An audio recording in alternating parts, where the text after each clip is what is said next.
lagi bareng aku di sini di program KPI Podcast. Oke teman-teman semua, kalian mungkin sudah kenal dengan aku karena aku sudah pernah menjadi host juga di sini sebelumnya ya. Jadi sekarang ada kabar yang keren banget karena ada informasi juga buat kamu semua.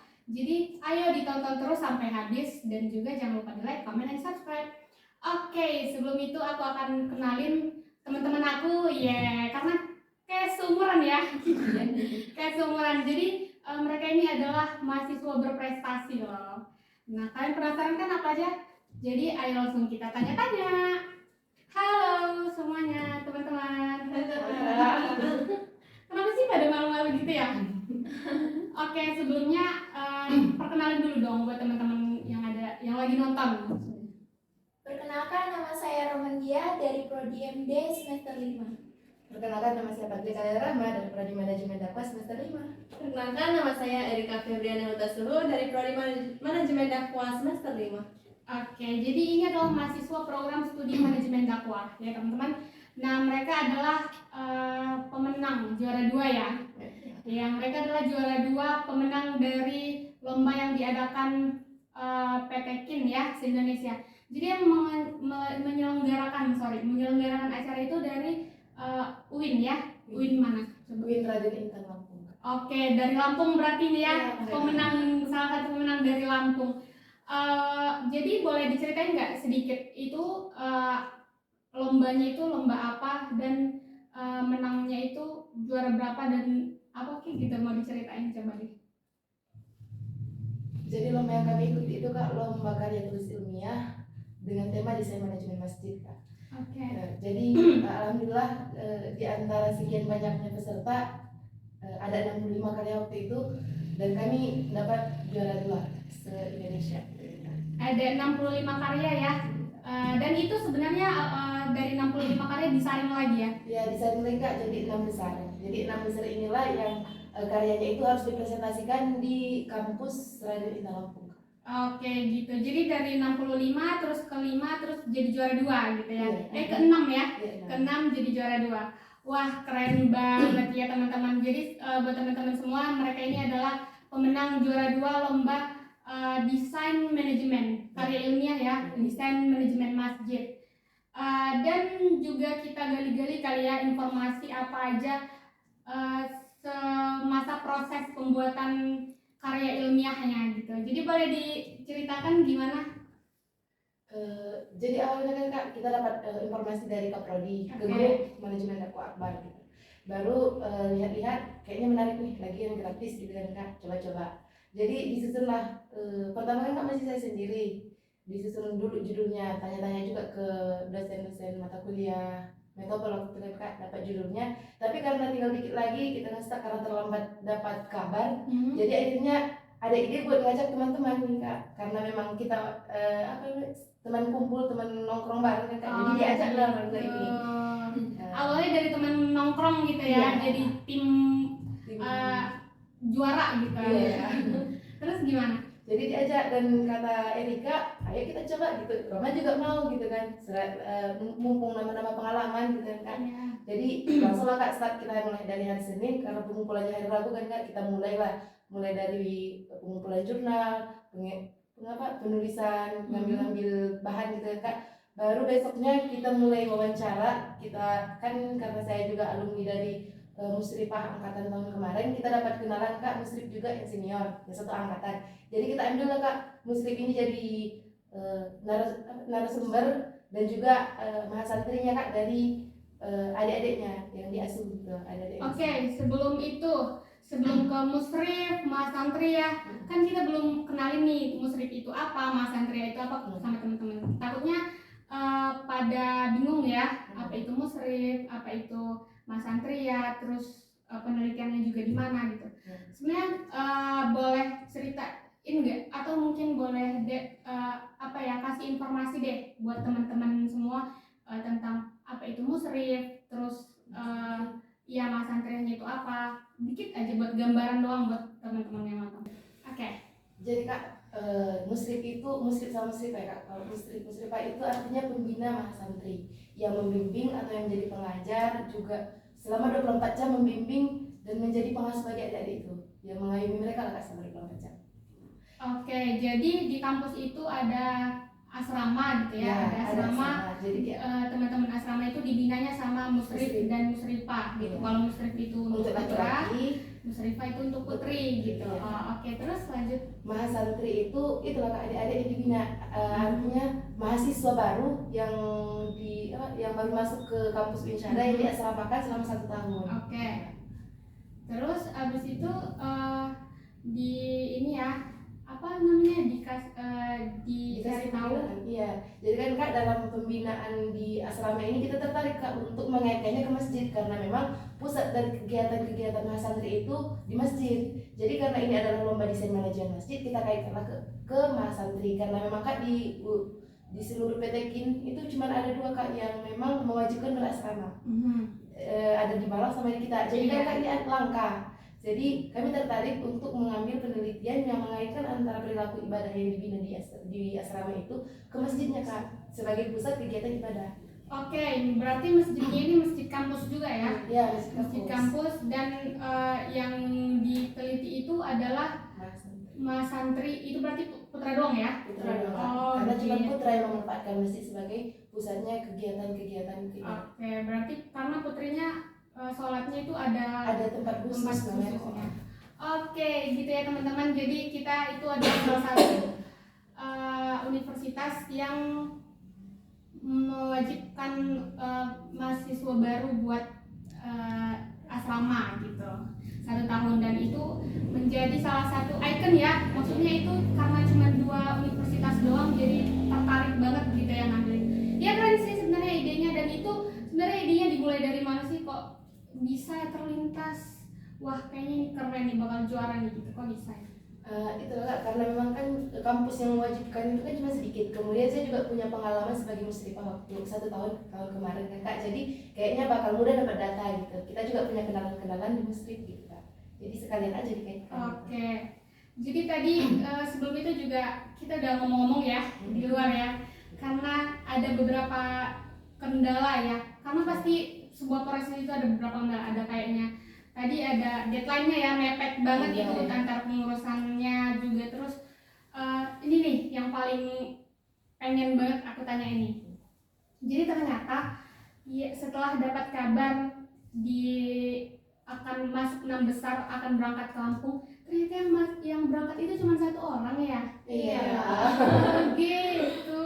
Coba dong diceritain kenapa bisa cuma 1 orang, padahal ini geng banget nih, bertiga banget nih ya kan. Terus tiba-tiba yang berangkat cuma 1 orang, kenapa sih kok bisa gitu? Ya Kak, jadi kan awalnya ini kami udah semangat banget nih Kak, kan satu tim gitu, pengen berangkat ke sana bareng sekalian nyari pengalaman gitu kan Kak. Tapi tiba-tiba dapat kabar tuh cuma 1 Kak yang bisa pergi ke sana gitu kan. Jadi kami agak sedikit kecewa gitu lah Kak, karena Iya ya, pasti kecewa ya. angan-angan kami tuh pergi ke sana bareng, Liburan gitu, juga. kenang-kenangan gitu. Oh, buat spend time ya, buat pikiran nanti gitu kan, kalau misalnya udah tua, wah dulu kita pernah main bareng nih gitu ya. Terus ternyata nggak jadi. Jadi karena memang kita terkendala biaya. Kita kan nggak mau peralihan ke WLU gitu kan Kak. Jadi agak apalah gitu. Tapi bersyukur sih Kak karena masih diapresiasi, soalnya masih bisa berangkat walaupun cuma perwakilan gitu. Jadi kita tetap bisa tampil di sana, kita enggak malu ke UIN, bisa hadir tetap walaupun cuma 1 orang, tetap bisa presentasi di sana gitu Kak. Iya, karena emang walaupun ada kendalanya masih tetap dapat juara gitu ya. Itulah Kak. Dan memang Kak, jangan bikin semangat itu, walaupun terpisah orang ini tetap bantu Kak lewat Zoom. Jadi orang ini tetap beri semangat. Oke, berarti ini usahanya nggak sampai sini ya, nggak sampai Iya. LDR juga tetap Iya, bareng ya, betul. kerja timnya masih ada Iya. ya. Coba deh diceritain gimana kerjanya itu waktu LDR nih, ada yang di Lampung dan ada yang stay di Sidimpuan ya. Coba dong jelasin gimana kerja samanya itu. Oke, gimana tadi ceritanya dari Lampung?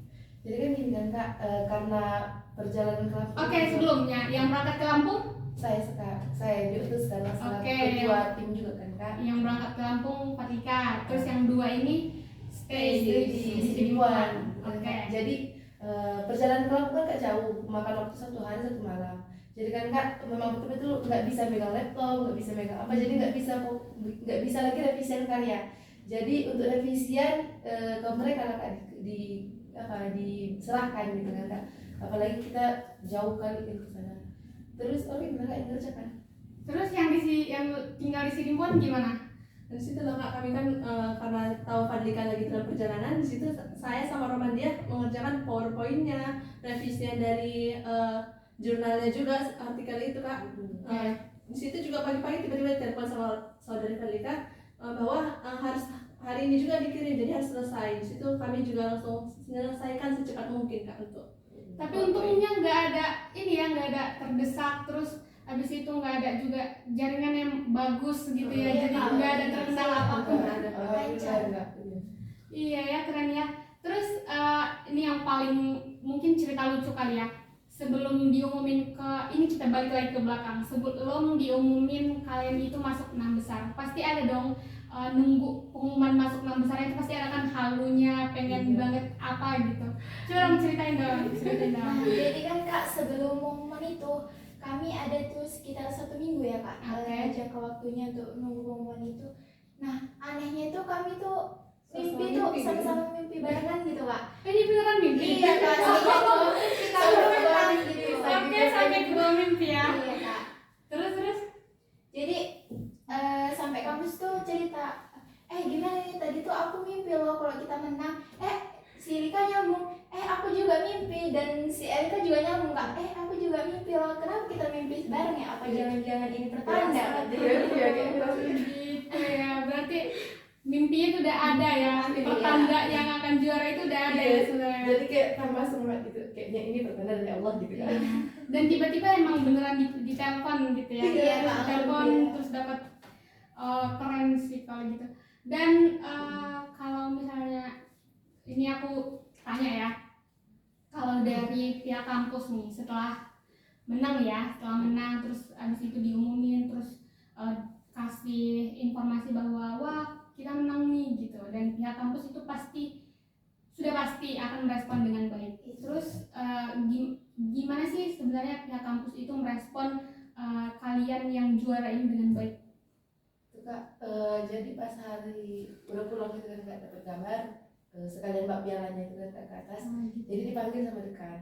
Langsung dipanggil, langsung dipanggil ibu dekan, ibu kaprodi yang menemani kami ke atas untuk jumpa ibu dekan, baru dikasih apresiasi gitu kak, foto-foto, baru diucapin selamat, bahkan kami juga dikasih motivasi, baru ditanya saran apa sih sebenarnya yang terkendala selama proses gitu, baru apa sih masukan-masukannya, baru apa sih yang dapat dari kegiatan itu gitu, yang mungkin bisa membantu ke fakultas gitu ya. Baru kita juga dapat apresiasi sebenarnya dari fakultas gitu, walaupun nggak jumpa langsung, tapi nggak ketemu langsung ya, cuma dititipin salam dari rektor, katanya semangat gitu ya. Tapi keren sih, maksudnya kalian itu diucapin langsung sama dekan, terus ditanya-tanya ya kendalanya apa, mungkin untuk perbaikan kepada adik-adiknya nanti gitu ya. Dan sebelumnya juga aku mau tanya, kalian ini tuh ini tuh sebenarnya perlombaan pertama ya? Iya. Dan langsung juara ya? Keren sih sebenarnya. Pengalaman pertama. Terus nextnya nih masih ada keinginan mau coba, pasti ada dong. Pasti ya, nggak ada rasa puas gitu ya, mau coba lagi pasti. Terus gimana kalau misalnya dibalik, kalau misalnya dari program kalian yang buat acara, apakah itu akan terwujud, atau mungkin kalian yang hanya akan mengikuti lomba, atau mungkin kalian yang akan membuat lomba dan mendatangkan teman-teman dari MD kampus mana dan segala macam. Jadi kak, karena kami juga di semester 5, otomatis kak kepengurusan HMPS atau HMJ gitu kan kak, adalah kami. Jadi kak, karena kami ini adalah bakal calon pengurus, juga udah punya pengalaman ikut lomba kayak gitu, jadi kita punya rencana kerja untuk nanti giliran kami yang kepengurusan inti, kami juga pengen bikin kegiatan yang kayak gitu. Oke, berarti ada gambaran untuk program kerjanya ke depan gitu ya? Iya, jadi kami bukan cuma mengikuti, tapi juga sebagai tempat untuk membuat perlombaan gitu. Jadi nanti seluruh MD juga diundang gitu kak. Masih rencana sebenarnya kak, cuman ada dukungan dari Kaprodi juga sebenarnya. Iya, bagus banget ya. Oke deh, kalau kayak gitu terakhir nih, gimana menurut kalian, atau enggak pesan yang ingin disampaikan buat teman-teman yang nonton, buat adik-adik juga yang mau masuk ke program kalian? Gimana sih, maksudnya apa ya, prosesnya itu lo harus dijelaskan supaya mereka tahu, teman-teman semuanya tahu kalau misalnya kampus kita ini sekeren itu loh gitu ya kan, sekeren itu dan semenyenangkan itu, terus didukung banget, dan kita itu sebenarnya banyak banget prestasinya ya, nggak boleh sombong tapi kita banyak banget sebenarnya prestasinya, cuman nggak di publik aja, orang-orang nggak pada tahu. Nah ini tugas kalian nih buat kasih tahu buat teman-teman semuanya bahwa kalian adalah orang yang keren, yang berprestasi dan juara loh gitu. Coba dong buat teman-teman. Intinya Kak, kalau menurut saya Kak, jangan pantang menyerah gitu. Apapun itu yang di depan mata kita itu harus tetap kita perjuangkan, terutama dalam hal mengejar pendidikan. Jadi Kak, pendidikan itu bukan hanya tentang belajar, tapi tentang proses. Jadi Kak, proses untuk supaya apa yang kita pelajari itu dapat tersalurkan gitu kan Kak. Jadi ikutilah lomba-lomba. Jangan takut kalah, karena kalah itu kan Kak bukan urusan kita, itu urusan Allah gitu Tuhan. Yang penting kita udah menyelesaikan prosesnya gitu kan. Karena kalau misalnya kita telah berusaha gitu, hasil itu nggak bakal mengkhianati gitu Kak. Oke, menurut kamu dong tips and triknya buat teman-teman bisa jadi juara gitu. Nah ya, jadi teman-teman, saran dari aku tuh tetap semangat walaupun kita tuh kadang masih ragu ya, apa sih kelebihan kita, apa sih kemampuan kita. Kita harus terus mencoba, jangan pantang menyerah. Selagi kita bisa itu coba terus, karena seperti yang dikatakan oleh saudari saya, bahwa usaha itu tidak akan mengkhianati hasil. Mungkin itu saja. Iya. Oke, pas ya. Oke deh kalau gitu. Berarti benar ya teman-teman ya, buat kalian semua, buat teman-teman semua, ini tuh adalah salah satu prestasi yang emang sebenarnya harus kita cari. Kalau nggak dicari emang nggak bakalan dapet ya. Dan kita juga harus tetap mencoba gitu ya, apapun itu. Menurut aku sih satu ya, kita habiskan kegagalannya di masa muda. Iya benar ya. Karena dengar ada jatah kegagalan. Nah, dihabiskan di masa muda gitu. Oke deh kalau gitu teman-teman, terima kasih buat kamu semua yang udah nonton. Semoga informasi kita kali ini dapat diamalkan ya, Terus abis itu juga semoga teman-teman semua jadi juara, jadi mahasiswa yang berprestasi tentunya. Dan buat kalian semua juga yang bingung banget nih mau tahu apa aja tips and trick mau dapat jadi juara gitu, bisa banget tadi nonton, karena emang ya keren deh pokoknya. Dan juga jangan lupa di like, comment, and subscribe. Jangan lupa juga kalian berkunjung ke fakultas kami tentunya ya, ke kampus kami juga, karena emang keren banget sih. Karena karena kampus kita ini ijo-ijo berkelas ya. Jadi jangan lupa buat mampir, jangan lupa juga buat karena sebenarnya di sini tuh banyak banget program studi. Dan orang-orangnya juga keren-keren banget. Nanti kalian juga bisa masuk di podcast saya loh. Ayo, jangan berkecil hati. Nanti kalau misalnya kalian masuk ke sini bisa jadi diundang di podcast saya, bisa jadi kalian masuk YouTube-nya KPI Podcast kayak gini ya. Iya, akhirnya kalau kayak gitu teman-teman, terima kasih semuanya. Terima kasih juga sudah hadir. Terima kasih banyak. Semoga kalian sukses selalu di lomba-lomba kedepannya, juga juara terus ya. Oke deh kalau gitu, terima kasih buat yang menonton. Jangan lupa like, comment, subscribe. See you in the next video. Bye bye.